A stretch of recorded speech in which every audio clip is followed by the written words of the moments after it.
Han, may nagreklamo sa barangay. Galit na galit. Ano bang ginawa mo? Ha? Sila na nga yung nakisuyo sa akin eh. Sila pa yung galit? Bakit? Ano ba nangyari? Nakisuyo sila. Nahawakan yung bird. Oo nga naman, tama naman. Pero bakit sila nagagalit sa'yo? Pero ang ikinagagalit daw talaga nila ay yung nabitawan yung ibon. Galing pa naman daw sa ibang bansa. Ang mahal pa naman nun. Pero bakit mo binitawan? Hindi ko binitawan ng ibon. Sila yung nagbitaw.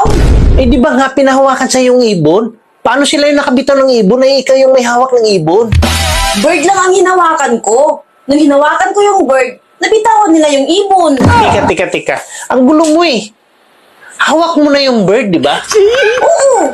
Eh paano nila nabitawan yung bird? Eh ikaw na nga yung mismo may hawak. Hindi. Ang ibon hawak nila.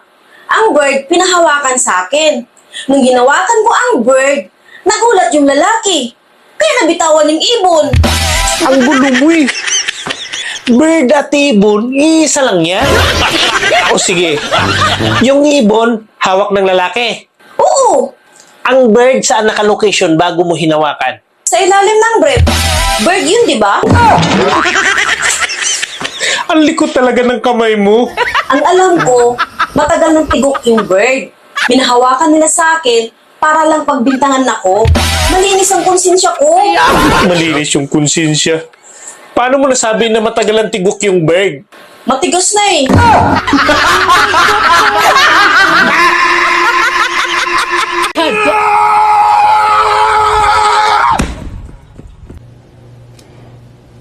Ciao. Anyway, so... Oh, andyan ka na pala. Kumain ka na. Andyan yung pagkain sa mesa. Teka, asa rin na itlog? Kinain ko na. Inubos mo? 5 yun, di ba? Hati tayo. Tangik, 2 lang yung itlog mo.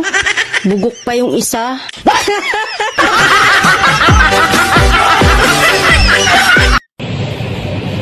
Oh, honey, bakit nakasimangot ka dyan? Nakakainis kasi yung mga tambay dyan sa labas, honey. Oh, bakit naman? Sabi ba naman sa akin, kapag magkasama daw tayo, mukha daw ako magsasaka.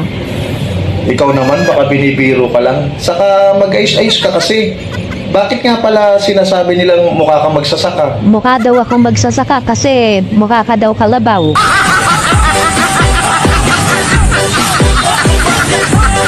Why are you single?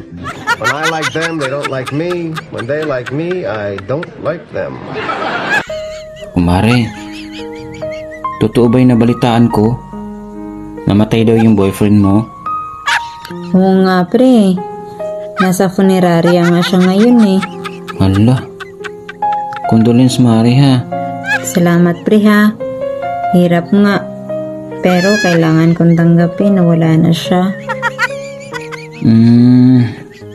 So ganito na lang Mare. Pwede bang ako na lang ang pumalit sa kanya? Wow! Ewan ko lang kung papayag ang funeraria pre. Puntahan mo na lang dun.